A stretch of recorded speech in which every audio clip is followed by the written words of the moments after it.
This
is the DRS train.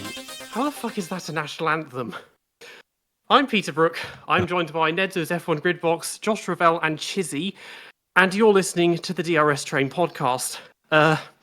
Baku has come and gone, and well, what was that? 6 red flags in qualifying, 5 or 6, pretty mental.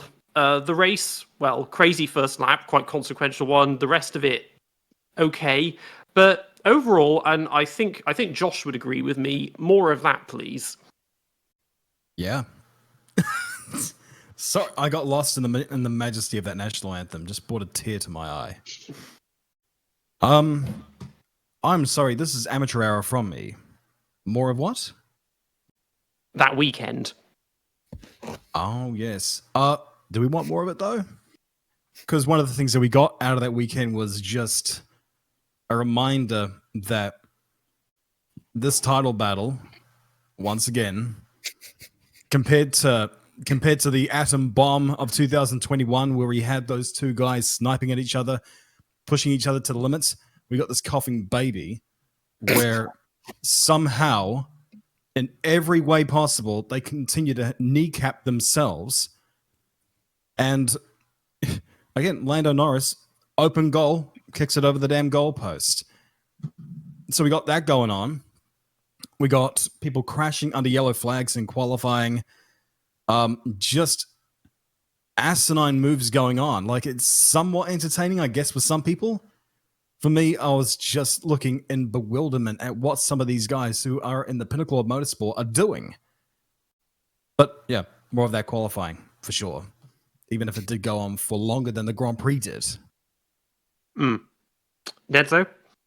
Yeah, I tend to agree. You referred to it as Atomic Bomb 2021. If that was an atomic bomb, I'd say 2025 is a glitter bomb, to be honest, because it is just the case that this is like 1996 reinvented, where the two title contenders are in a miles better car when the generational talent and the defining driver of the era is in. Well, in Schumacher's case, it was a red wheelie bin, but in Verstappen's case, it's not a wheelie bin. It can be competitive in some weekends, high speed circuits. But yeah, like if it is the case that somehow in the remaining however many 5, 6, 7 races that Verstappen claws back and wins the title, then I don't know how we even approach Formula One anymore, because we always get ripped on from other motorsport series that the best guy in the best car always wins rather than the best driver. But if let's, and it's not completely out of the realm that Norris especially will bottle the last 5, 6, 7 races, and Verstappen becomes a 5-time consecutive champion. It'll be hilarious. I don't think it's going to happen, but it will be funny. And to the circuit and to the race itself, I watch a lot of different motorsport series, whether it be, and by a lot of I mean NASCAR and IndyCar. And what I love about those series is there's a range. There's a range of tracks. There's ones where it's all about skill and about smoothness and about saving your tires and about doing this and doing that. There are some where you just have to survive. There are some where you have to do certain things to be fast. And F1 doesn't really have that. All the circuits are kind of samey, even the street circuits. But Baku it just gives a sense of chaos. Like, for example, in NASCAR, you have the super speedway races, the long ones where you're completely flat out for the entire way and you're just trying to draft your way to win. I like Baku for that reason because it adds a sense of chaos, ambiguity, and it's something different. You don't race at Baku the same way you race at any other circuit. And I love it. Yeah, I also think it was a fairly solid weekend. Probably broke the record for most red flags over a weekend overall, because I think we had 8 with the practices counted. And yeah, I mean, it was very disappointing in a sense, because after that qualifying, the race just managed to somehow deliver the least amount of entertainment possible. And yeah, I was kind of hoping for more from the race. Where as far as the qualifying is concerned, it was probably about as good or as exciting as it could have been. Qualifying was getting kind of exhausting towards the end. The race, I mean, yeah, if you discount the first lap, it was relatively uneventful, but even so, there was midfield battling, and I think had Piastri not crashed, he might have carved through the field, but then Lando didn't, so I don't know. I feel like he might have had a better truck at it than Lando. But it's an interesting circuit, really, because when it first appeared, I was like, okay, Azerbaijan, that's an interesting choice of country. And the only really forgettable races have been 2016, 2019, 22 or 3 was dull, I think, but otherwise they've all been very good. Like, it just seems to work because it's got like the speed of Monza with the confines of Monaco. So it is, and it seems to work a treat, especially when it's apparently very windy. But yeah, we'll start with Red Bull. Interestingly enough, one of their strongest weekends in a very long time, even though it was a win and a 6th, which kind of shows you how far they've fallen in many ways. I mean, Yuki had his best performance all year to make Q3 actually finish in the points at once, because I don't think he is anymore, but he was bottom of the standings for full-time drivers, which is just kind of unforgivable for a Red Bull driver. He had a great race. Max is on it. I'm getting hyped now, and I'm thinking, at this point, I'm sort of fed up with the McLaren drivers because they really have underdelivered considering the car they've got. And if anyone can do it, Max can. So for the remainder of the season, I'm going to revert back to my 2021 self and become a full-time Verstappen shagger. I can't blame you at all. For me, yeah, I'll get into McLaren later. They'll have their time in the sun right now. At that time, rather, I'll leave them perpetually in the dark because that's where they deserve to belong. With regards to Red Bull, it has been ever since Mickey's took over. I don't know whether there's a direct correlation, but they've definitely taken an uphill swing. They are much better than where they were at the start of the year. And I don't know whether to get hyped about them because remember, a couple of years ago, was it last year? I don't remember. I don't know. My brain's fried.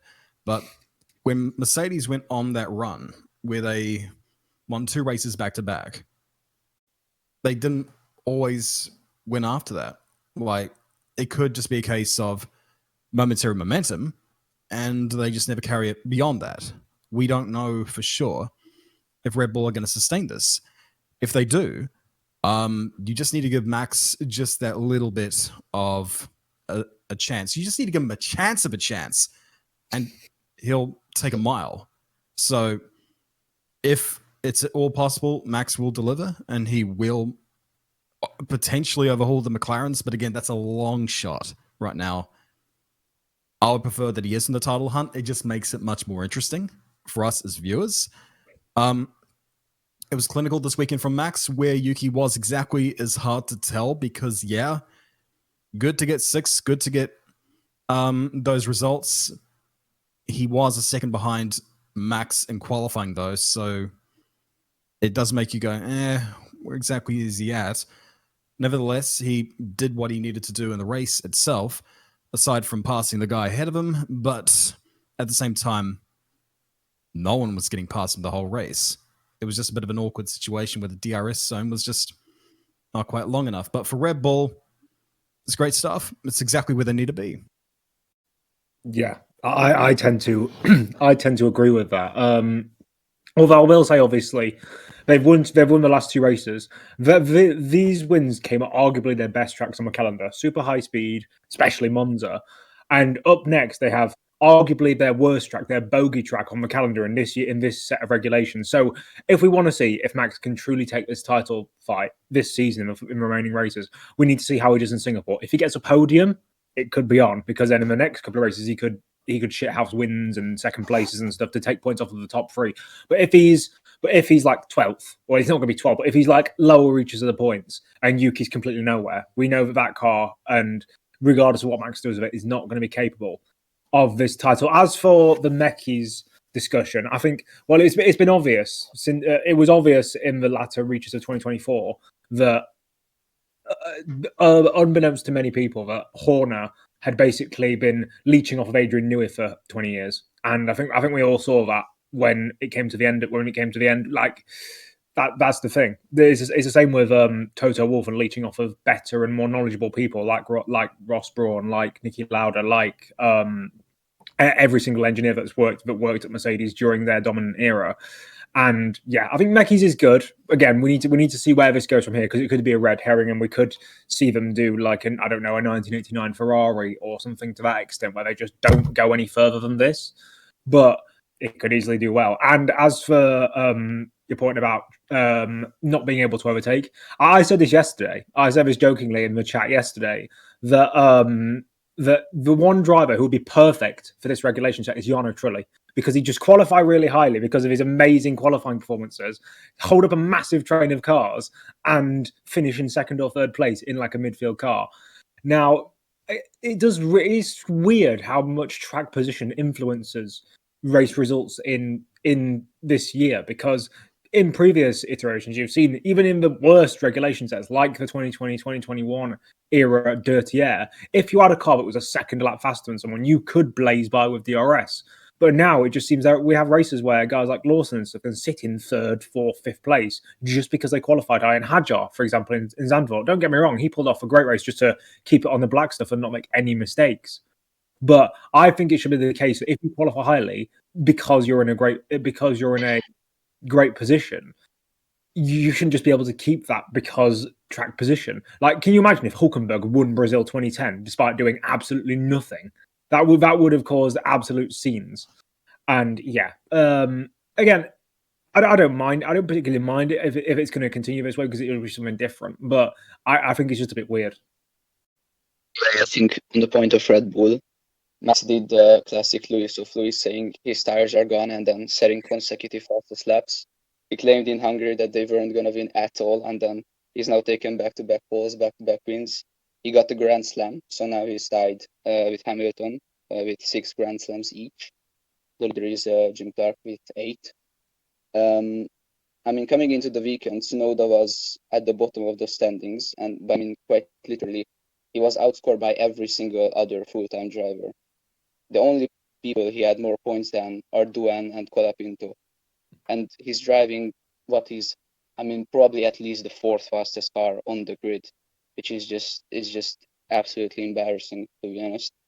And on the topic of the title fight, I think we need at least one more weekend like this where everything goes wrong for McLaren and everything goes right for Max. And yeah, unless that happens, I just can't see him winning every race and McLaren continually being beaten by like Russell or Leclerc or whoever beats them, because even if he actually finishes second all the time, he still gets to be a champion. So yeah, I think in the beginning Josh said the hydrogen bomb versus coughing baby analogy, which is very accurate for this title fight and the most recent one. Yeah, it is arguably the worst title fight. I'd say as of right now, it's worse than 1961, which is probably the worst. But if it continues to be like this, it's gonna be even worse than 1961. So we are witnessing history, I guess. Mm-mm. 1961 at least has the excuse that one of them died for it being so terrible, but this one is the two McLarens, they battled each other for about 10 seconds across the season. Like, they crashed into each other or one of them crashed into the other one in Canada, and then the other one almost crashed into the other one in Hungary, and that's basically it.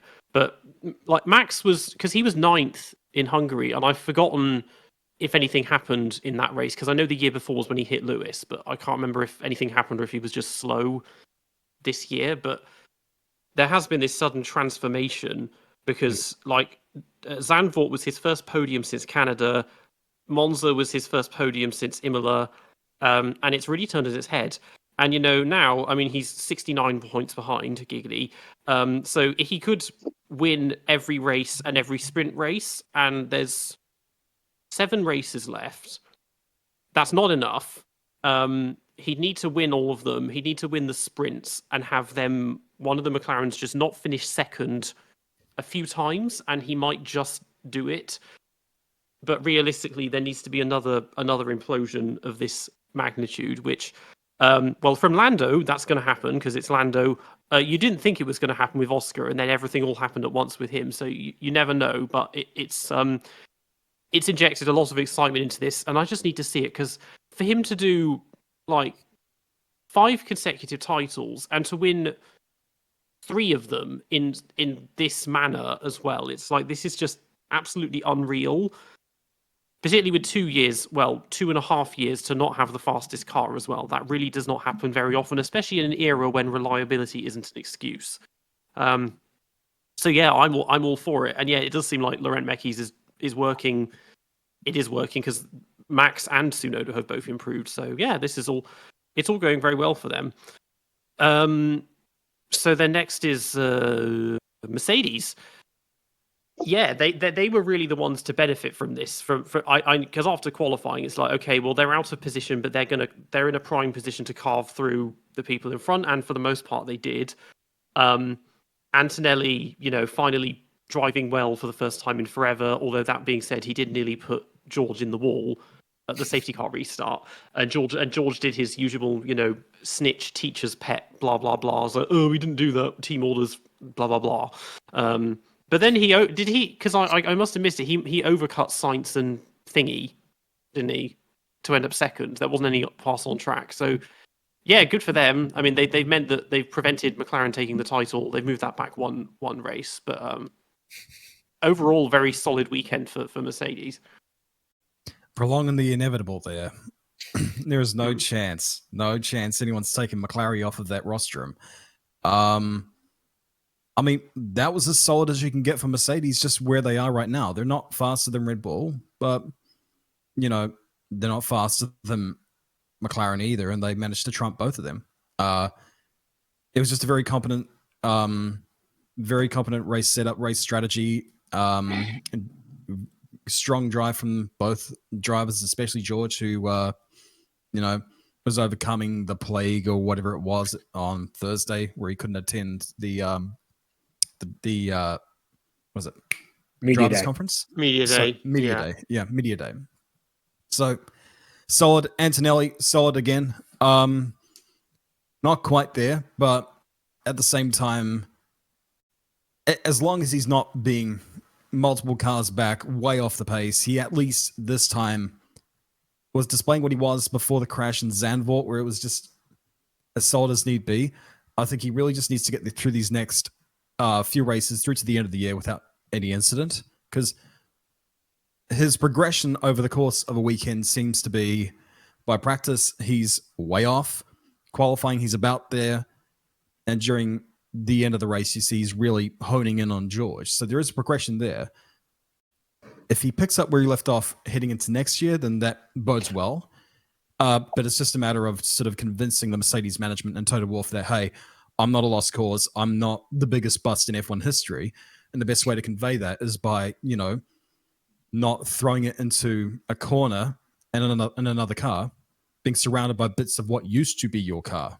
So, simple strategy, just got to keep going with it. More of these results are exactly what Mercedes need. Antonelli could throw it into wall in all of the remaining races, and he still wouldn't be as bad as Jan Magnussen. But nonetheless, in terms of flops and rookies, but yeah, I do think it was just like a good return to normalcy, because he's had his terrorism in Zandvoort, he's had his moments throughout this year, whether it be engine failures, whether it be other things. This has got to be his. Is it even bad to say that it's his best race since Canada? I can't even think of any drives since that. So Well, it's by far his best result. Yeah, yes. fourth. Yeah, so I think that capitalizing on a weird, wacky weekend where he could have easily binned it like everyone else did, but no, he managed to get at least bring it home in P4. Maybe in a more normal qualifying, you would have seen him maybe further down the field, but yeah, I don't think there's really much you can say about that. And yeah, George, he wasn't feeling well all weekend and just comes home for a second place because that's pretty much the best. That's pretty much maximizing the result of what the car was capable of. Yeah, it's a nothing burger and a something burger at the same time. This race for Mercedes. So yeah, they need to hope that they can do well in. I mean, Singapore. If you're going to crash, and if Alpine is going to crash, it's going to be there because there's loads of walls.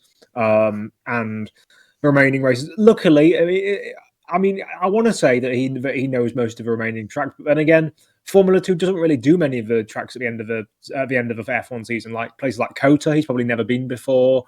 The only ones they really go to are Qatar and Abu Dhabi because they're the Middle Eastern venues. I can't really think of any other circuits that he might have gone to, like Brazil. He won't have gone there.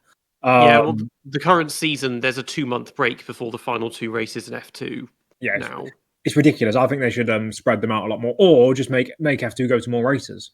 Because it's supposed to be in terms of F2's problems, that's the calendar's the least of their problems in that series right now. Yeah, I know. Yeah, but yeah. That's the thing. He'll probably never been to Mexico, Brazil, Kota, all of those circuits, and that could be his downfall. But then again, he hasn't. I don't think there's a big correlation between the circuits he has been to and the circuits he hasn't been to in his results this season in terms of actual performance. Before F1, I think he'd only raced at European circuits. Yeah. Yeah. Just a question: where did he have FP1 appearances? Didn't he do FP1 in Mexico? So Monza. No, I'm thinking of the Bear when he was in Ferrari in Mexico. Or Albon crashed into him. Yeah, that's fascinating. Yeah, I guess. I think it's just Qatar and Abu Dhabi. Yeah. So that's the issue. So ironically, 2 tracks he's already been to anyway. But yeah. As long as he keeps it out of the barriers and gets at least points in every race, he should be fine. Who's next? Me. I'm next. Oh, I forgot about you. Yeah, Antonelli is kind of doing that thing where every time I'm like, yeah, I'm gonna give up on him. He's a bust. He doesn't deserve his seat and whatever. He manages to pull off a great result. Like he manages to just spread them out perfectly, to just give me enough hope that he can become something that he won't be a bust. And yeah, I mean Mercedes just kind of, they were there when nobody else was, and they managed to show up and capitalize on the opportunity of everybody else being awful. And yeah, Antonelli is, every time he gets a good result, it's in a very chaotic race, like Melbourne, where obviously everything happened literally. Canada, where the McLarens almost took each other out and Norris did take himself out, and then again here in Baku, where again in qualifying at least literally everything that could have happened did happen. So I'd say props to Mercedes because managed to delay the inevitable. I was very convinced that McLaren was going to win this weekend, so I don't know what I'm probably most surprised about McLaren somehow not winning the constructors title this weekend, because I had to imagine that they just both get taken out lap 1 somehow, and then they somehow managed to do something even worse. So yeah, props to Mercedes for being there when nobody else was. So, not a team that we often talk about this early in a podcast, but Williams had a hell of a weekend. The succession of red flags in qualifying actually began, I think Albon was the first one, just lightly tapping the wall. Like, that's the thing with him and Behrman, they weren't exactly big dramatic crashes like the Alpines and Leclerc and that. It was just a very slight tap, and that was enough to break the suspension and stop it. So he messed up, knowing that the car was fast, and Sainz proved that. I mean, so close to getting pole, because they kept saying, oh, it's raining, and you could see on the cameras it's spitting in the red flags. I was like, well, he's got it. And Max still beat him just at the end. I mean, yeah, that would have been amazing, because that would have been obviously Williams' their first pole position in 15 years. He was never going to win the race, even if he was on pole. And like Chandok and other people were saying, "Oh, we'll probably finish like P5." Instead, he got P3, so he held on. And it's funny because it's Williams. It's their first podium in 4 years and their first actual podium in 7 years. And we now live in a universe where Sainz has a podium with Williams and Hülkenberg has a podium with Kick Sauber before Lewis has a podium with Ferrari. People are never going to let that down, aren't they? That whole stat of Lewis just not getting that podium. It's just like, we're going to get GTA 6 before he gets a podium with Ferrari at this rate. Just reverse Uno card on that. Yeah, the Williams this year, it always sort of displayed that potential that it can get a result like that. It probably just needed a Looney Tunes round like this to get it, but it wasn't even that much of a Looney Tunes thing because it was fast. What kind of made the whole thing bizarre is that for the first half of the year, Sainz kept on finding the damn Armco, and it was Albon who was steering out of trouble and just driving in the results.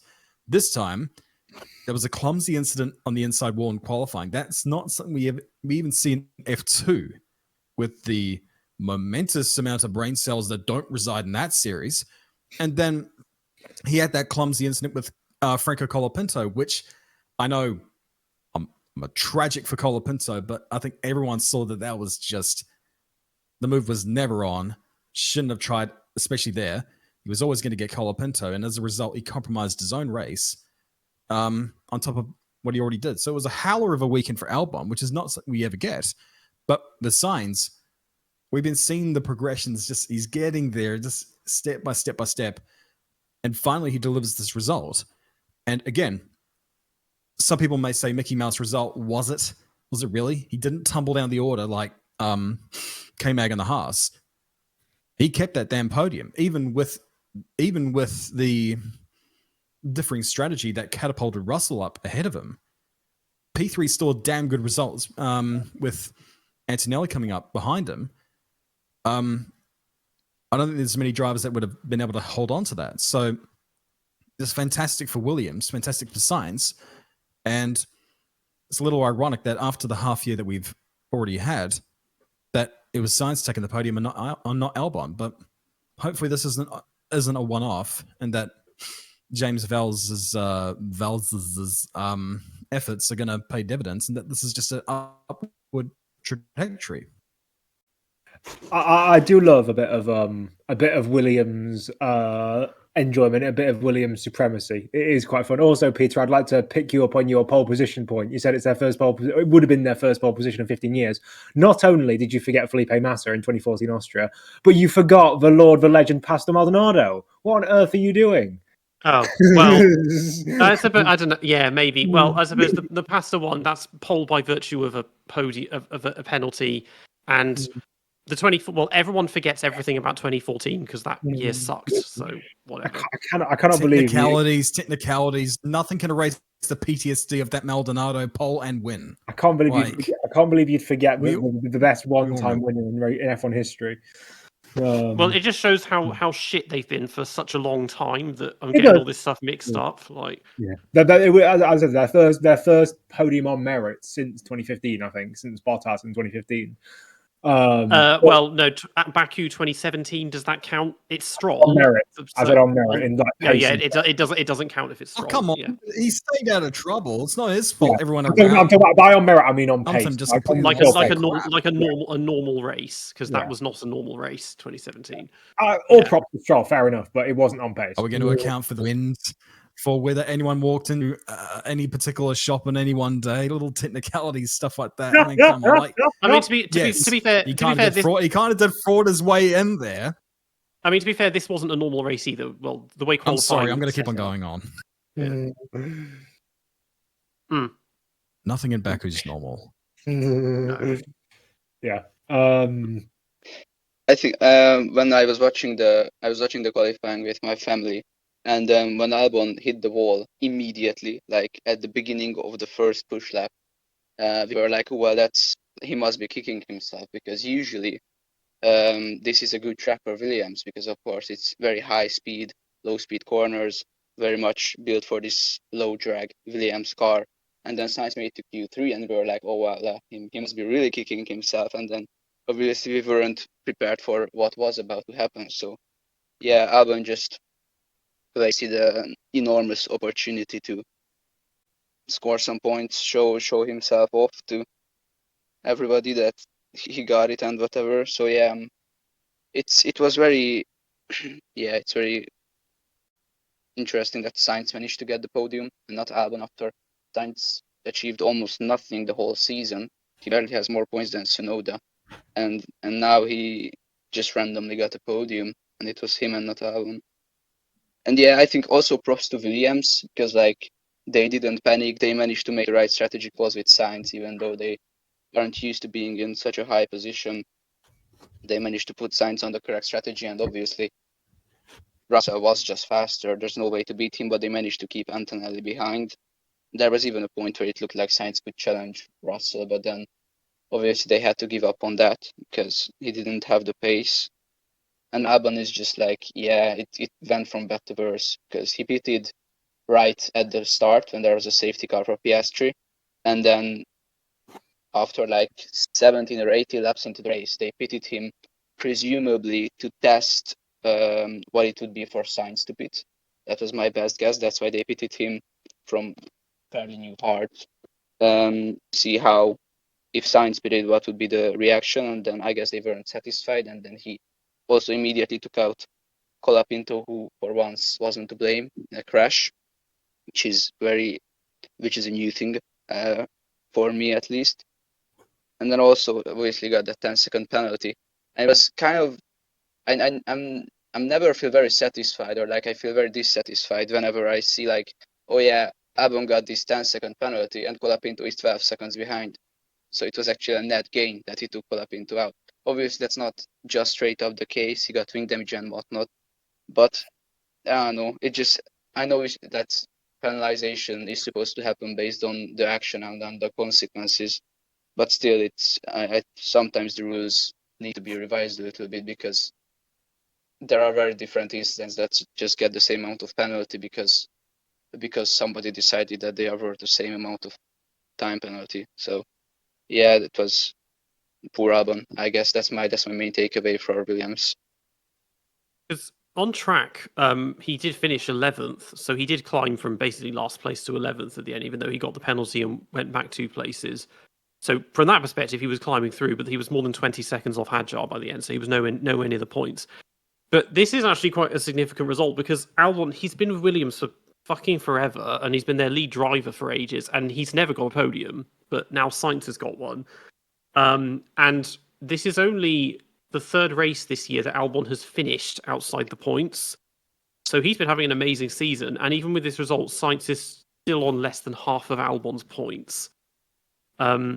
So it's really been a howler, but you can tell that he feels probably redemption maybe with this, because we know all year that his technical knowledge is amazing. He's been trying to get the team up to standard, and then his own driving has fallen behind as a result. But now, yeah, the chickens have kind of come to roost, and that, I mean, it was a very anomalous result. He's probably not getting any more podiums the rest of the season.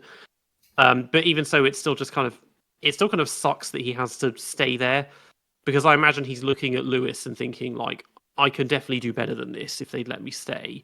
But maybe he'll probably stick around as long as he has to, in order just to stay in Formula One. But yeah, good. One of their best results in quite a while for Williams. Next, Racing Bulls. Okay, Josh, Liam Lawson, go. Yeah, he did okay. Yeah, it was fine, wasn't it? Yeah. I'm seeing my internet right now. It seems that Bruno Michel has triangulated on my position and is trying to take out my Wi-Fi. So, apologize for any delays or any misgivings with going on here. I am at the mercy of New Zealand Wi-Fi, which, it takes about as long to get good in this country as it does for Liam to actually get into form in this season.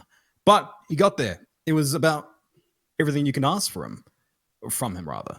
Like, this is exactly what I saw in Liam in the run-up to F1. It's just annoying that it took him this long to get there. But in the here and now, yeah, he did a complete truly train, or in his case, the Lawson locomotive, to be able to keep everyone else behind him. But he did it, and that's all need to be done. I don't know if there's anything more to say other than just he did the job. Nothing massively remarkable, because after all, Hadjar got the podium in Zandvoort, so he gets top trumps on that. In the case of Hadjar, it's amazing that that car held itself together and didn't blow itself to pieces after having those problems on the grid. Otherwise, kind of an anonymous weekend. If he was potentially faster than Liam, then he didn't exactly execute his chances. So, bit of a topsy-turvy one. I'm not expecting this necessarily to be a theme going forward, but it is systematic of the fact that it is, reflective of the fact, rather, that when he can stop treading on his own deck, Liam can be a fairly damn solid driver. I don't know if this is going to be enough to save his seat, but still, he could be proud of what he did here. As for Isaac, pretty bit of a nothing burger weekend, so I don't know if there's anything more to say on that.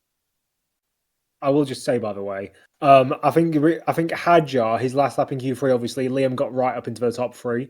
I think Hadjar was going just as fast, and then he made a mistake in the last sector where so many drivers went off with the massive, I think it was a tailwind in that I think the final corner before the final two corners, the final braking zone, the one where Raikkonen went off in 2018. I think there was a massive tailwind, and that's what put him off.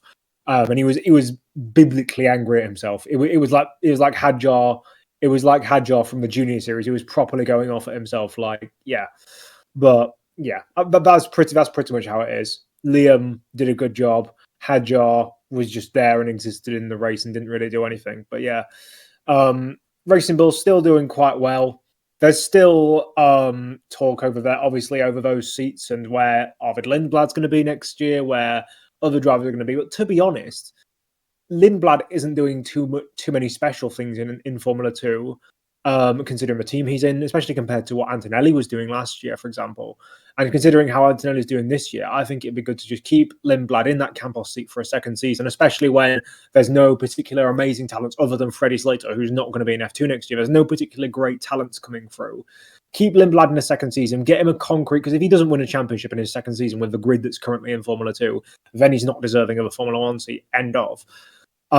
Just keep Hadjar and Lawson in their seats as they are, or demote Tsunoda, bring Hadjar into the top team, whatever you want to do. Keep the status quo in Formula 1 in terms of the four drivers. Move around as you need to.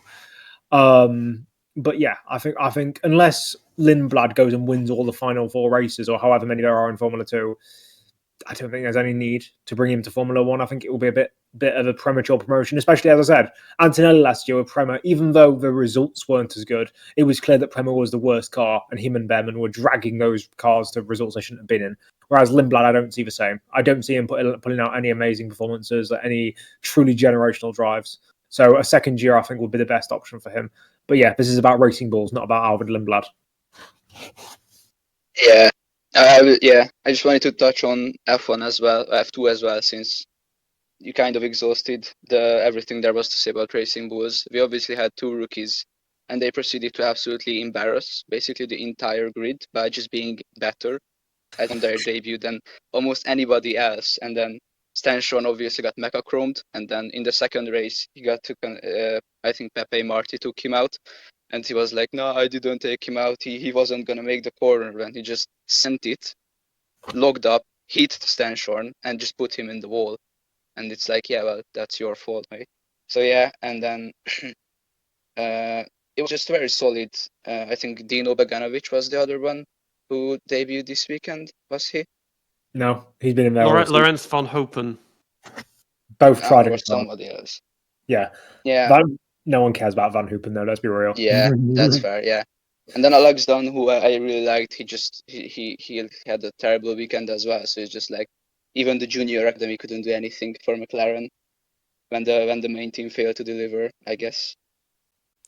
Yeah, I find now with F2, it's just so hard to care, because I think I've watched like 2 races this year, and I don't even remember which ones they were, but it's been so desperately inconsistent. and everyone's bigging up Arvid Lindblad, and he's just been kind of average. And thankfully, like the Shaw is dropping off because the last thing we need is that fossil winning the championship. But otherwise, like, I mean, Joshua Dirksen, my man Dirksen, he's cooking now that his car's illegal again. Martin's being 11th, he should be doing far better than that, really. Fornaroli, very consistent and winning races, which is quite a novelty for him, but he's not in an academy, so I don't know where he'd go.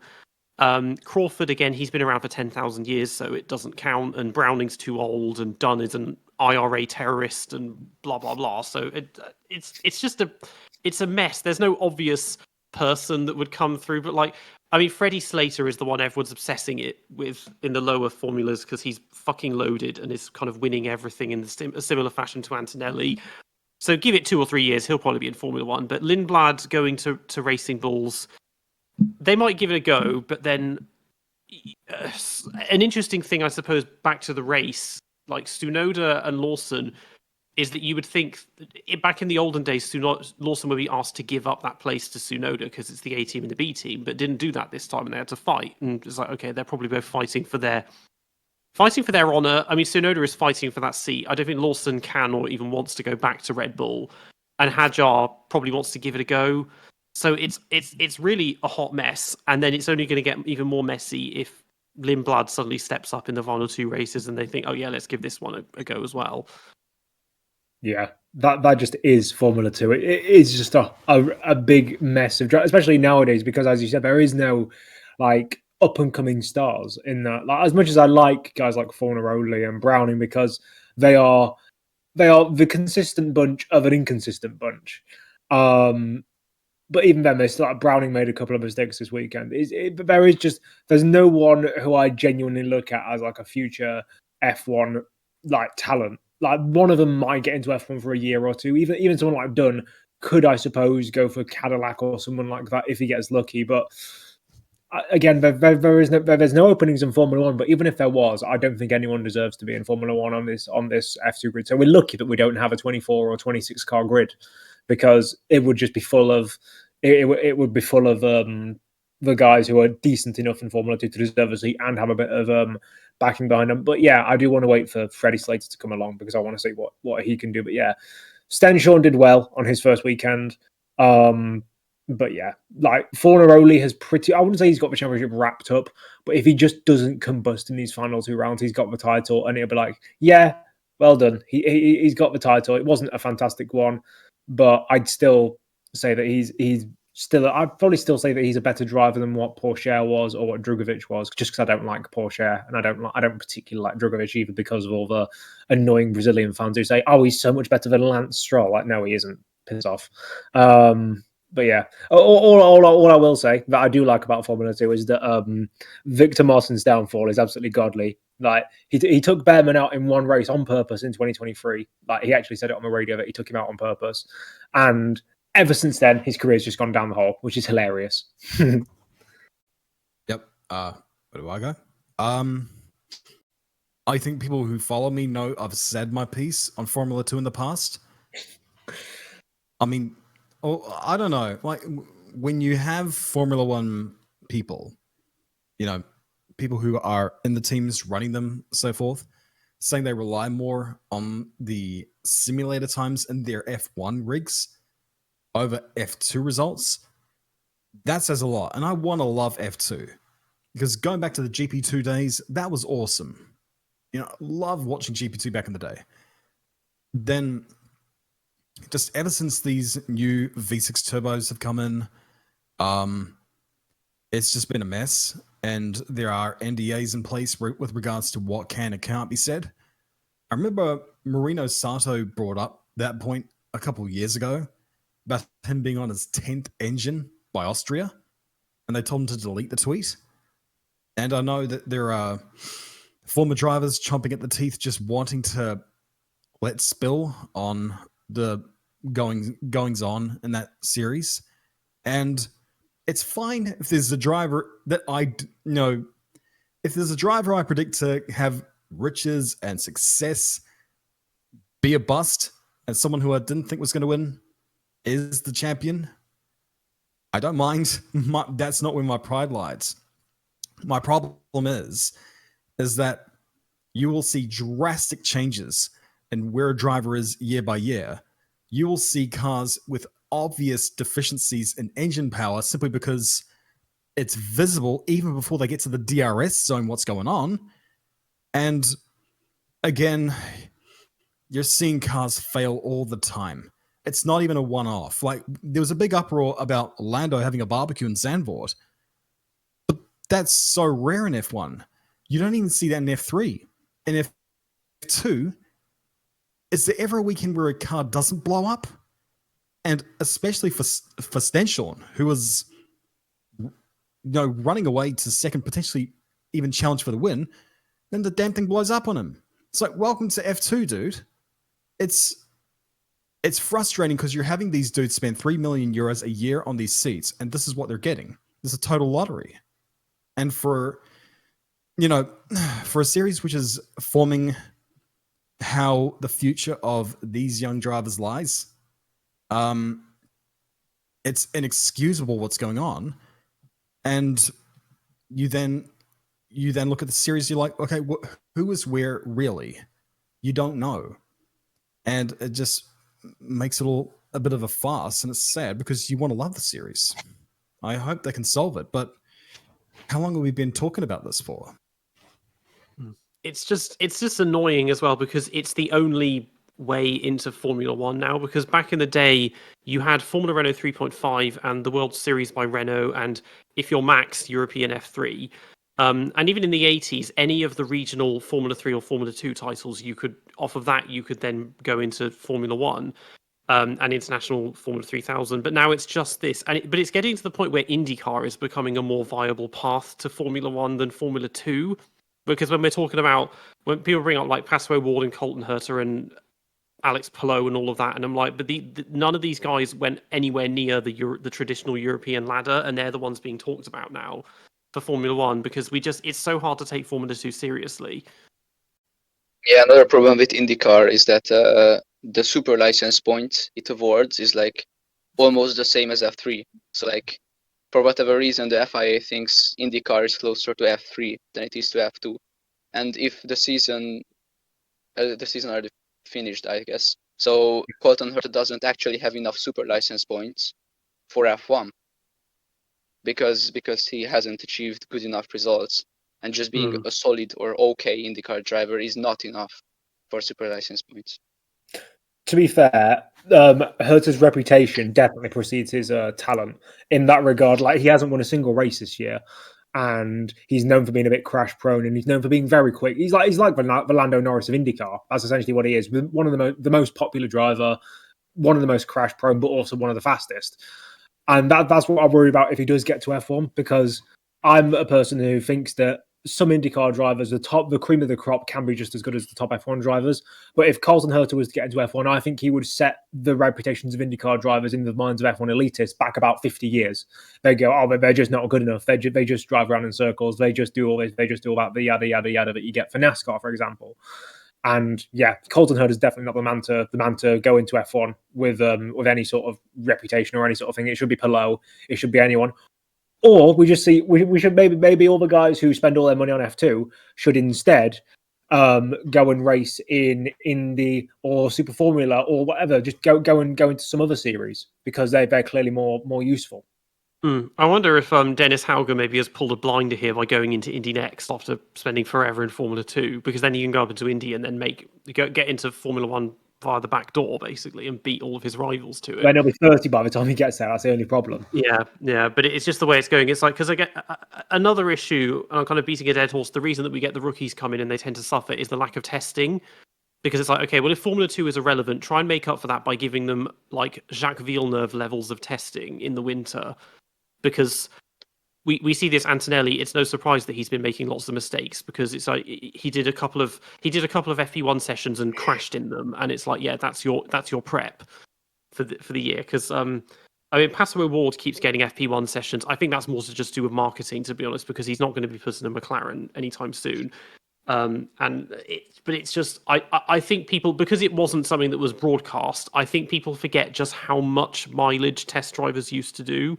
Like, it's well beyond what the full-time drivers did, and it's hardly surprising that people are struggling so much.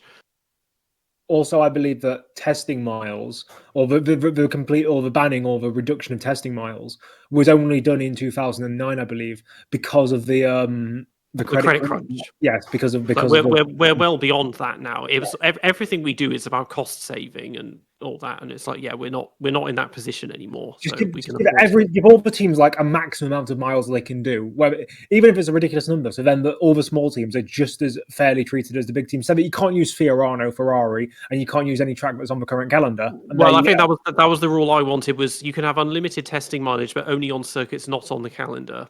And not at Fiorano, I'd say, because then Ferrari's got an advantage. I think maybe you would say to them that they have a finite amount for Fiorano specifically, because it's a special exception. They can use it, but just not all the time, like Schumacher did. But I think also now their excuse is about sustainability and stuff rather than costs. And it's like Formula One is never going to be sustainable, because even if the cars are green and whatnot, like you've still got all the private jets and all the shipping and blah, blah, blah, and all the tyres that have to be produced. Maybe that's an excuse to make more durable tyres, is that you don't need so many of them in a weekend. I believe that 95% of the carbon emissions that F1 emits is from all the flying that's done across the world. So yeah. So just shrink a calendar down to 20 races and make sure you go around the world, like you go to every race in the most efficient way possible. You go to Australia, then you go to Bahrain, then you go to all of the Asian circuits, then you go to all the European circuits, then you go to all of the American circuits. The big arc going from east to west, with possibly a dip to make it an M if we decide to go to South Africa. But if you even go west east, I don't care how you do it. Just make sure it's viable. Yeah. And then if you want, we can bring back V10s and throw in biofuels to suck up to Vettel or whatever, even though it won't make much difference in the end. But yeah, something like that. But we know it would take years to get for that approved. Instead, we're debating, how many more sprint races can we cram in every year? Or how many more free speech violations can we push on the drivers? Yeah. Okay, we've held them off long enough, but I think it's time to talk about McLaren. Oh, no. Goodness me. Lando was Lando. I mean, of all the people to not capitalize, of course he's in the position where he would have been. He would have been better off finishing second if Piastri had won. He would have lost fewer points or something like that. And he just sat, and these stages did absolutely nothing. And then again, he got another slow pit stop, so all of his teenage girls can add that to the bonfire of his suffering or whatever. Because to be fair, it did mean he dropped 2 places. But Oscar, what was that? He crashed in. Okay, a lot of people crashed in qualifying, so fair enough. But then someone shown pictures. Apparently, his rev limiter suddenly went up just before the lights went off, and that caught him out. Which I thought was interesting, because I thought my first assumption is you're looking up at the lights and you can probably see it in the corner of your eye. But you would think, okay, the reference point is always the lights, and then anti-stall 3 times, and then the crash. And when he crashed, I thought, okay, surely there's something has broken on the car for him to have such a bad start and then just crash like that, because it's not like the tire. It's like he hadn't done the normal formation lap procedure and warmed the tires up. Like, what the hell? Like, nobody else crashed like that in the race, and just what? Yeah. Yeah, there's a reason I'm not very active on social media anymore. And part of it is because I typically, for the 10 minutes after anything happens with these 2 complete nitwits, I'm just like, why do I continue to watch the sport? It's like, I've been deluded with the sport disillusioned with the sport for a while. But, okay, well, first off, let's just go over the weekend itself. All right? Piastri, I don't know what the hell happened to him this weekend. He's a guy whose temperament and cool I regard as being Scott Dixon level. Like, nothing phases the guy. He just gets the stuff done. Execution is pinpoint. Genuinely think that he's a guy who maybe not the fastest, but he just gets it done. He finds the points. He gets it done. That wins championships. This was a howler. Absolute howler of a weekend. Probably his worst weekend in racing, full stop. Crashing and qualifying, that happens, especially at this track, especially with good drivers. that race was bizarre, like totally bizarre in how it happened. Not many people crashed there in any slide, never mind F1. So the fact that you got the championship leader crashing in that fashion, you just go, what was that? Seriously. Now, as for Lando, he talked about, was he trying to absolve himself of some fault for qualifying in some capacity? It's just like, no, dude, come on. You know that you buggered up, on the ascension down the hill. You ran its head a bit wide, hit the wall. You probably lost about 3/10. And yeah, you weren't going to get pole position, but it's worth the extra row. That counts for a lot, especially when you screw up the start again and you go from, what was it, 6th place where he started down to 9th behind the Ferraris when he was caught asleep at the restart.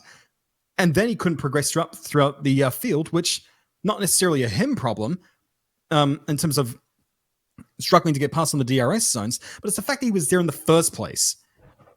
These two guys are the championship leaders. They are basically unopposed right up until Red Bull finding their feet.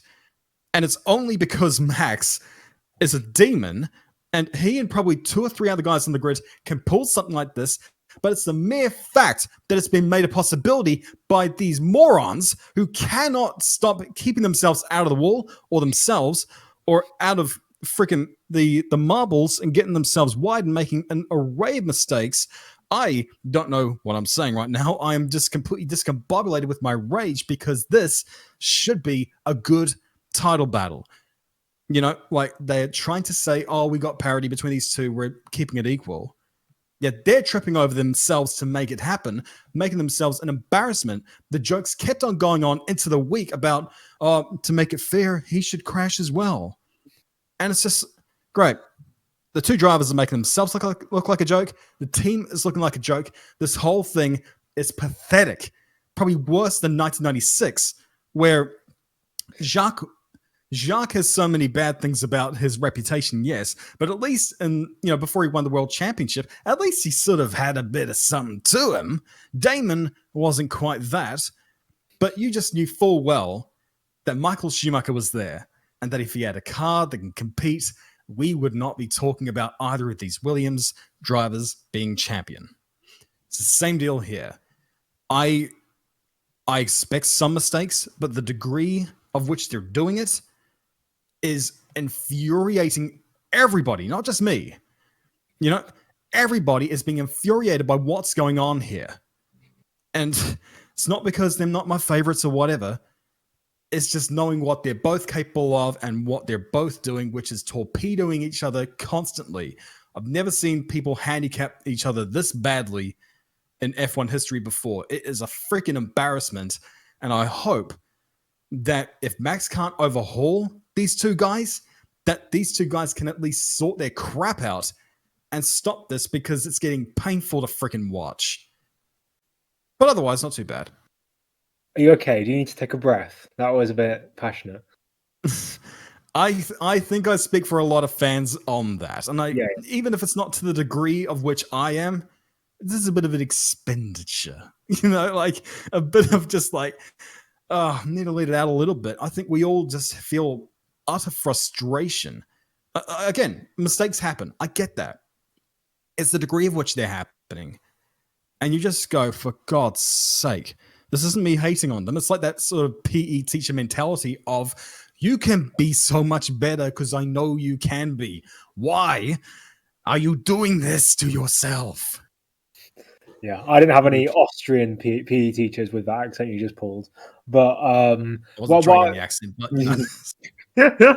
but yeah, I mean, I'm going for a job at a water bottling plant later on, and I thought I'd wear the appropriate shirt to show them that I'm an expert at bottling. You can see the McLaren shirt. Hide before you even enter the door.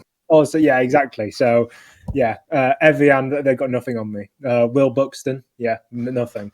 But yeah, just an absolute catastrophe of a weekend for McLaren. Like, you can have the best car in the world. You can have, I mean, they don't have the best drivers in the world. They have two guys. But that's the thing. Norris and Piastri aren't horrendous. They aren't like Mazepin and Delastraz, but they just they would be. I think if we were to put these on the ranking every champions list, I think Oscar would be ahead of Phil Hill and Damon Hill, and I think that's about it. And I think that Lando would maybe go ahead of Phil Hill and maybe Damon Hill as well. Ironically, they'd both be about the same, because I think that as much as Lando bottles, he's still more consistent than Damon Hill ever was. It's just that Damon had much faster cars. But regardless of historical debates, yeah, McLaren just need to pick themselves up, because if they can come back in Singapore with a 1-2, with the fastest car, with the car with the most downforce, they'll be fine. And they might recover and just plod on till the end of the season. At least one of the drivers will win the championship. It's probably going to be Oscar, considering the points gap is still quite high. But if Lando pulls off, because the thing, Lando will have 3 really good races, then 3 mediocre races, then 3 really good races, then 3 mediocre races, and the cycle just never ends. So maybe Lando can come back, maybe Oscar can come back, but what they need to do is they need to pick themselves off the ground, because if they get in this vicious cycle of underperforming, then Max has a genuine chance. And if Max does win this title, I think that the chances of Piastri or Norris ever becoming champion, especially with the regulation change, is gone. And I think that Lando could even end up maybe not being out of F1, but he could be out of McLaren. I've said this. I've said that if Norris doesn't win a title by the time 2026 comes around, which I think is the end of his deal, his end of his contract, I think he should be booted from that team. Bring in someone else, whether it be Verstappen if he's not in a good car, whether it be Dunn if he's still with that team and if he wins the F2 title, whoever it may be. I'm not, obviously Piastri's made mistakes and we have to lambast him for those, but he hasn't done it as consistently as Norris. And the fact that that crazy stat of if they'd have finished 1-2 with Norris ahead, it would have been a better points margin than having Piastri retire on lap 1 and what Norris got in this race. I mean, come on. Like, don't get me wrong, Lando is a fast driver when he wants to be, but when he wants to be is 1 in every 3 races, and it's getting annoying at this point. And I feel like I'm just repeating the same things that Josh has been saying, but it is pretty much the unmistakable truth that these drivers, Oscar's top 5 on the grid, Lando's top 10 on the grid, but yeah, I've said that put either Charles, George, Max, or even someone like Gasly in that car, and they're either A, walking the title, or B, fighting for it, rather than doing whatever Lando or Oscar is doing. Yeah, I think Piastri had arguably the worst race weekend out of any title protagonist ever. He obviously couldn't really run in FP1 with some sort of issue. He was beaten by Norris in FP2 and FP3. He then crashed in Q3. He then botched the start, then panicked, I guess, and activated anti-stall multiple times, and then crashed 5 corners later on his own, just out of, I don't even know why. It's just, yeah, it was embarrassing, and then Norris somehow managed to one-up that, I guess, by not capitalizing on this opportunity. Probably the worst overall weekend from the dominant title-winning team in terms of just like individual driver performances. And yeah, I mean, McLaren definitely added some fuel to the fire with that botched pit stop for Norris, which definitely, I mean, we can definitely look back at the end of the season and say that, well, those 2 positions that he lost to Lawson and Tsunoda with that, those 2 positions are the difference, that why he couldn't win the title or whatever. So it's, yeah. And then obviously in qualifying we've had the memes of Norris had to crash as well since Piastri crashed. And then yeah, I watched some onboard analysis, and it said that Norris lost roughly 6 tenths with that brush against the wall. And overall he just was very sort of didn't put a lap together, just very shaky, very sliding all over the place, not really concentrating. And yeah, obviously you have to consider that he was the first out on track on a sort of wet track, so he got the worst conditions obviously, and the last driver to finish the lap got the best conditions. So there's definitely an element of that. But with the fastest car, as supposedly one of the best drivers on the grid, you really shouldn't be losing 1.2 seconds to someone in the 4th fastest car. and getting beaten by Yuki Tsunoda. I think that's just the most embarrassing thing that could happen to anybody is getting beaten by Tsunoda in a Red Bull, especially in 2025. Yeah, I think if McLaren has another collapse like this, we could be looking at Sainz getting one of these seats because he's definitely the top free agent, sort to speak of. Can I quickly just interject, by the way, because I remember the stat.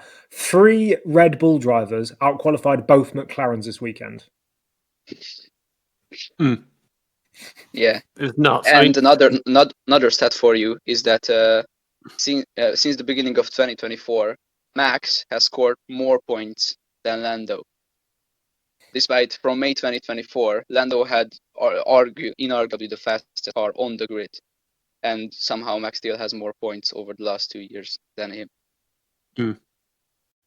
Yeah, I mean, it's a very apt comparison, but people are comparing this to 1996, or I mean, we've even said, we have 1988 at home and stuff like that. But like another one is 2007. The difference is that instead of the 2 drivers being too good, it's because they're just shit that the other guy is coming through and doing it. But it's kind of it's beginning to go in that direction as well. And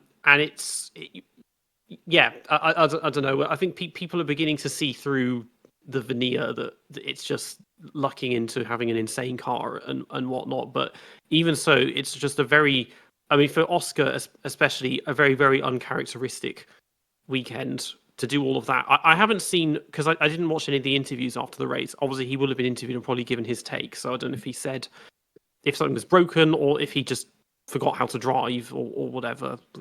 I don't know. Although Lando himself, he crashed in FP2, didn't he? Or I think so, something like that. Or he broke the suspension in one of them, so it was all over the place. But yeah, unless they both crash next weekend or the weekend after, they'll get the constructors title, and that'll be that. But keep it up, because I want to see Max take that title and do all this. Because now even like I know Hamilton fans who have said he's gaining their respect because he's driving the shit out of that car, and especially since like Sao Paulo last year, putting down a performance like that when again Lando just crumbled next to him. Because then he'll be the second driver to get 5 consecutive titles as well. So yeah, it needs to happen. Well, the next team is it's Ferrari. Yeah, great. They of all the weekends to capitalize, and they just don't. I mean, Leclerc crashed, as I say, Leclerc again in qualifying. I thought it was on the onboard. I thought it was at the castle, but it was different parts of it. So he crashed. Lewis was like, okay, I'm a fight for pole. Damn, P8 got hands. Or P12, whatever it was. Q2 got hands, that's the one. So he didn't work. And then also fucked up the team orders because he was supposed to give the position back to Leclerc and did a Indianapolis 2002 and kind of missed it and as well. So yeah, another howler from Ferrari. That's just about as it is so infuriating that it makes me forget how to speak English properly. Just I don't know. How many times are we going to go through hierarchy changes with this team? It doesn't work. Nothing fundamentally works when we try to change anything with this team. And you can't blame the drivers. Who else are you going to put in there? Apart from Max, what else would be an improvement over Lewis and Charles? Nothing. The drivers are not the problem. And yet they're down there. They're struggling to progress. And they're struggling even more so to make sense of the operations of this team. And really, the car seems to have these instances where it looks like they're getting somewhere with, development, and they head into a weekend and they're topping, FP2, FP3, FP1, whatever. They're doing well in qualifying. They have a decent race, and then they're back at square one, 2-3 rounds later. Like they have a tumultuous time really with regards to form. And again, it didn't help that Charles crashed in qualifying, which he seems to have a knack to do around that track. Nevertheless, they were sort of nowhere in the race. Never really progressed to anything great, really. At the end there, about the whole debacle of Lewis not ceding back the place to Charles, kind of immaterial when we're talking about P8, P9. Like, who really cares? We're talking 2 points when you're not going to get the Constructors' Championship and you'll be lucky to even get, if Max pulls out this thing, if he pulls out all the stops to get it, there's a chance that he can, just do the whole screw it, I'll do it myself regard, and that could screw them over. They need to sort their crap out and fast. But we know we can't blame the drivers much. But the team's just completely directionless, without a rudder. And after thinking, this guy's going to be the catalyst for change, that guy's going to be the catalyst for change, nothing ever happens. And I don't know if Freddie's got a clear pathway with where he wants to go. I've been hearing, or we've all been hearing, that they've taken a radical step with the 2026 car. That may be his last shot, but also equally, if nothing eventuates out of next year, and it's got nothing to do with the engine, it's all chassis and management level, Ferrari have got to look at, restructuring here, because it's sort of been the same story for almost decades now. And yeah, I mean, again, with regards to the race, there's not much to say about the race itself, but it just sort of more, again, points toward where the team is at the moment. All promise and not much deliverance. Yeah, thinking about Ferrari, the thing that came to mind was Peter made a video a few years ago on every current driver's worst race, and in the honorable mentions of Ricciardo, he put Silverstone 2022, where he said that in a race with literally everything, he somehow managed to do nothing. That's kind of how I see Ferrari. They just had everything that could have happened for them, and then they just did nothing with it, essentially. And then I guess the reason why I'm so surprised that Hamilton didn't manage to give that position back is because he managed to do it in Hungary 2018, I think, which was in a lot. Raikkonen was on the tail of Bottas, so he had to be really precise. Or Max was on the tail of Bottas because Raikkonen won, so he had to be really precise. And he managed to do it. And then when there's nobody behind Leclerc for another 3 seconds, he somehow fails to do it. It's just baffling to me how you can even make a mistake like that. And then, yeah, it was just very great restart by Charles, first of all. And then towards the end of the race, I guess he just pitted so much earlier because he just kept falling back and falling away, and then couldn't keep pace with the DRS train that was led by Lawson in an RB. He couldn't keep pace with an RB, and then Hamilton got let past, and then Hamilton easily caught up with them. So I don't know if it was just the tires going off, or there's something again with Leclerc towards the end of the race, like in Hungary, just falls away for some reason. His car just can't handle it. He can't handle it. I don't know why. It's a reoccurrence that it keeps happening. And yeah, I mean, Ferrari coming into this race were second in the constructors despite not winning a race all year. And well, now they've lost this honor of being the runner-up team to McLaren. And I mean, I think Josh just made a great point that they really need to change something. I'm not sure what they should change, but they definitely should change something, because if they don't make any progress in the next 2-3 years, they are gonna need to eventually some of the allure is gonna wear off eventually. If they keep not winning races, it's just gonna be tough for them. And driving for Ferrari is great, but if you haven't won anything in 5 years, you're not gonna get Lewis Hamilton, you're not gonna get Max Verstappen. You're gonna have to be satisfied with Carlos Sainz and Alex Albon in a few years if this is how things are going to keep on going. So I did see after the race that Lewis said apparently he got the call very late to give the PlayStation back, so probably on the final run to the finish line was when they told him to, because he said he'd been focused on whoever it was in front of him, Lando or something. And so that's, Ferrari just kind of messing things up again on that end. But he had, I mean, Lewis. This happens a lot. Most of the race he was running by himself, just kind of not doing much. Charles was getting in the action a bit. I mean, both of them passed. Hadjar messed up early on, and they got around him. And Charles was doing a few things, but just otherwise, just kind of very, very underwhelming. And at this point, it's like, well, now the die is set. I'm just going to wait and see because we've had 2 years of no wins from Lewis. We now need a year of no podiums, and no sprint races do not count.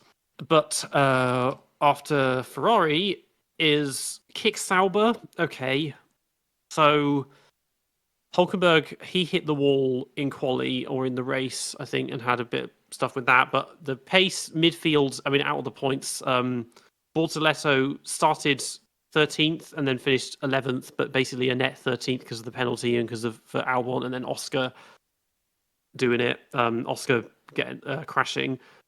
So, and then Hulkenberg, started 17th, finishes 16th. He had collision with Albon at the start. Otherwise, they've kind of gone back to their old selves of just being invisible and doing nothing. Yeah, and when you're invisible, it's hard to make a call on where exactly they fit in terms of their form in the race. Hulk is doing his regular thing where he starts the season strong, and by the halfway point, he sort of fades away. And again this year, same thing's happening. Qualifying was a mess. That was a clumsy crash by his standards. And I talked about Borto potentially in the years to come being the scapegoat for Audi if they don't get immediate success. Look, with how he's going, if you're going to fire one driver as your scapegoat, it's not going to be him. Like, he's clearly been the better driver at Sauber lately. And I probably didn't see him getting this good, this fast. But for all the praise we've given Hadjar, Borto, when you look at how he's comparing relative to his teammate, who his teammate is, it's honestly impressive because it's gotten to a point where Hulk getting into Q3 is like, wow, okay, that's pretty cool. With Borto, it's just like, oh yeah, he's in there again. Like, he's been awesome so far. And in this race, he simply was better than Hulk over the course of quali race.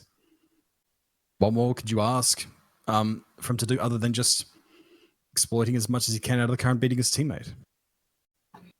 Yeah, by the way, if you hear any beeping and stuff, it's because the university have decided to do loads of work out right outside my accommodation. But regardless of that, kicks Albon. I mean, I didn't see much of them in the race, but I wasn't paying much attention to them, to be frankly honest. So yeah, everything that Josh said, I completely agree with because I didn't actually properly see them during the race. So yeah. Yeah, basically the same for me. It's just Sauber being their old self, basically. No, nothing happens there. Hülkenberg is bad at qualifying suddenly for some reason. Like mid-season, he just decided to stop being a good qualifier and then do last to first challenges effectively. And Bortoletto is just being very consistent, very dependable. Kind of what we saw him from F3 and in F2. He isn't the fastest guy. He's not gonna set the world alight with some incredible lap time or whatever. But he's gonna be there every single time, kind of without fail. He's just a solid driver, kind of like a Carlos Sainz or something like that. And he once again managed to deliver. I mean, he's 30 seconds behind Hadjar, who was ahead of him in 10th. So there was this massive gap between points and not points, which is very unusual. There's usually not the huge divide is usually between the top 4 teams and then the rest of them and Tsunoda. But this time it's just like we had a very clear top 10 and then everyone else just fell behind, like incredibly far. So yeah, and then he once again got to battle and race a little bit with Alonso, which is very nice to see, and they were being very respectful and whatever. They always somehow find each other on track. And then Hülkenberg, at the start he was just ahead of Piastri when Piastri crashed. and it looked kind of weird because Hülkenberg also went wide. He didn't hit the wall, but he went very wide. And then because of he had to sort of trundle over the curb on the inside of what would be turn 6, I think. He just sort of bounced up and couldn't really do anything else. So yeah, and then obviously he collected Albon, and it wasn't Albon's fault, it wasn't Hülkenberg's fault. It's just kind of a very tight corner, and then he kind of ran out of space. So there was something on the outside of the track, I think, where Piastri crashed because Hülkenberg went wide as well for seemingly no reason. But yeah, very invisible weekend from Kick Sauber otherwise. They're kind of back to their old I self, gotta as I was gonna say. yeah.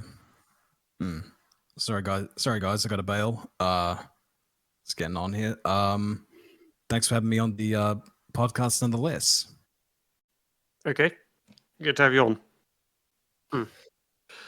So Haas had a bit of a turbulent weekend because Behrman himself hit the wall and triggered one of the red flags in qualifying. Without that, maybe he could have made Q3, you don't know.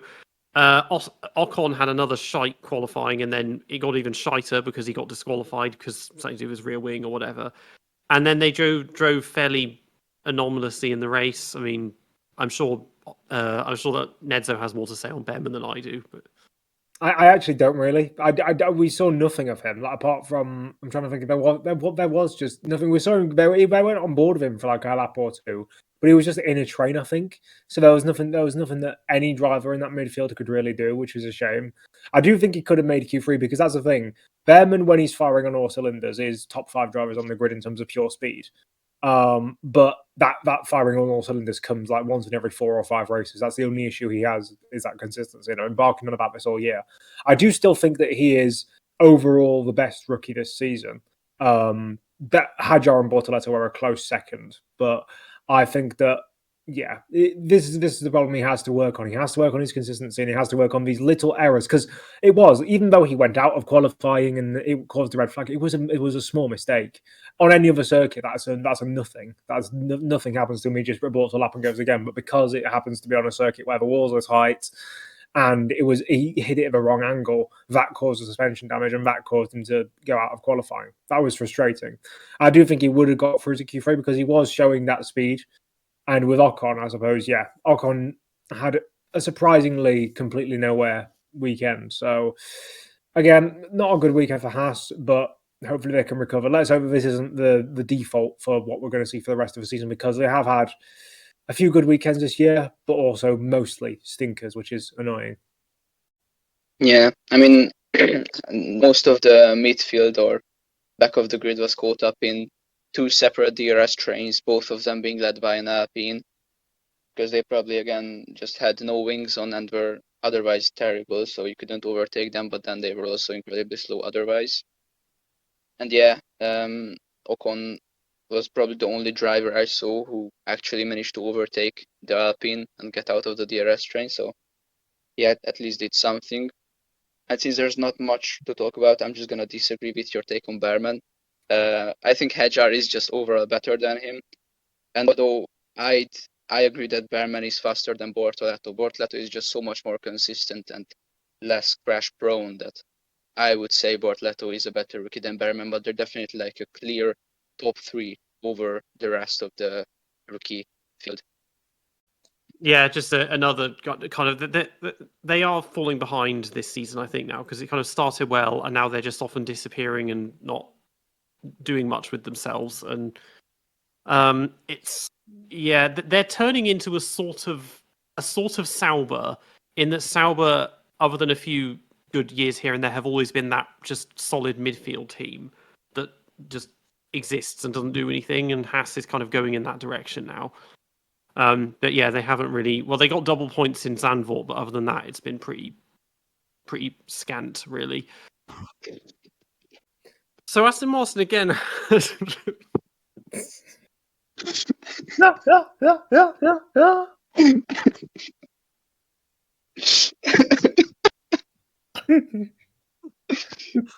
God damn it.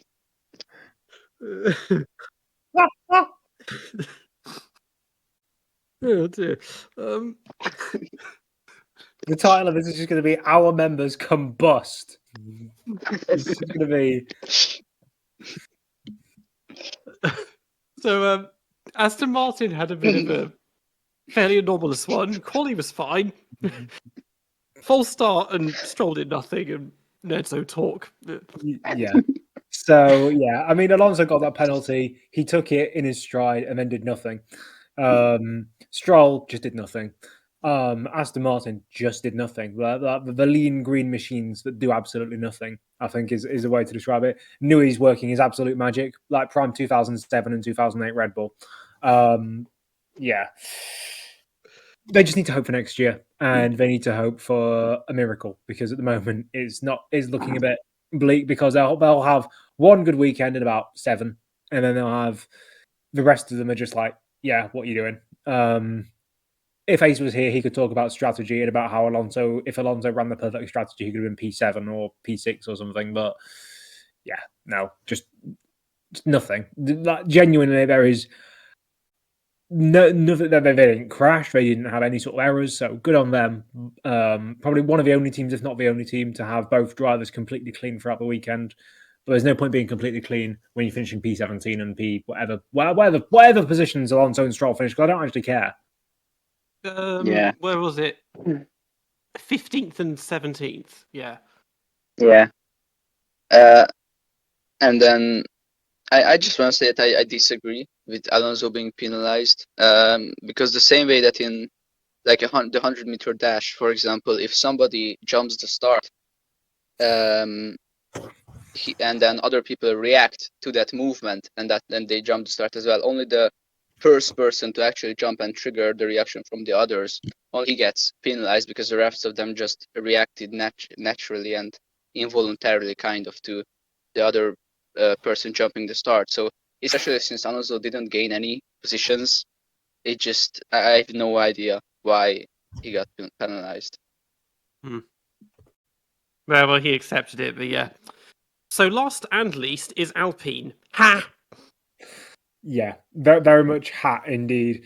To have both drivers crash out in qualifying is it's the lowest of the low. As I said, it's the first time this has happened where two drivers have crashed at the same point in qualifying since Monaco 22 with Perez and Alonso, because people don't realize that while Perez had the crash that eventually led to his win, Alonso also crashed at the same time at Mirabel. So yeah, there was that.